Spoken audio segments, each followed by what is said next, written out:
एक रोशन धूप भरी सुबह थी। एक प्यारे से बाग में मामा बिल्ली नरम घास पर आराम कर रही थी, जबकि उसकी 3 नन्ही बिल्लियां करीब ही टहल रही थीं। वह खुशी से मियाओ मियाओ कर रही थीं।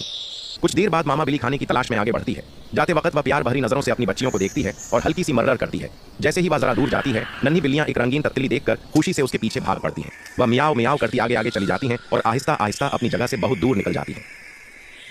इधर मामा बिल्ली वापस लौटती है तो उसकी बच्चियां गायब होती हैं। वह घबरा कर चारों तरफ देखती है, कभी इधर कभी उधर, और परेशानी से मियाओ की आवाज निकालती है।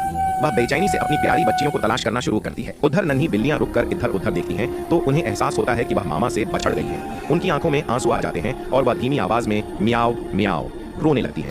डर के मारे वह फूलों की झाड़ी के नीचे छुप जाती हैं और एक दूसरे के साथ लिपट कर बैठ जाती हैं। हल्की हल्की मियाओ की आवाजें निकालती रहती हैं। मामा बिल्ली पूरे बाग में बेचैन होकर दौड़ती है, कभी झाड़ियों में झांकती है, कभी पत्थरों पर चढ़कर देखती है, कभी जमीन को सूंघती है। वह जोर से मियाओ मियाओ करके अपनी बच्चियों को बुलाती है। इतने में वह रुक जाती है, उसके कान हिलते हैं। दूर से नन्ही बिल्लियों की मियाओ मियाओ की रोने की आवाज आती है। मामा बिल्ली फौरन आवाज की तरफ दौड़ती है। जैसे ही वह झाड़ी के करीब पहुंचती है, तीनों बिल्लियां उसे देखकर खुशी से उछल पड़ती हैं और तेजी से उसके पास भागती आती हैं। वह खुशी से मियाओ मियाओ मियाओ करके उससे लिपट जाती है। मामा बिल्ली अपनी सारी बच्चियों को अपने बाहों में समेट लेती है। डूबते सूरज की गर्म रोशनी इन पर पड़ती है। सब सुकून से पिर्रर की आवाज निकालते हैं और एक साथ आराम से घर की तरफ चल पड़ते हैं।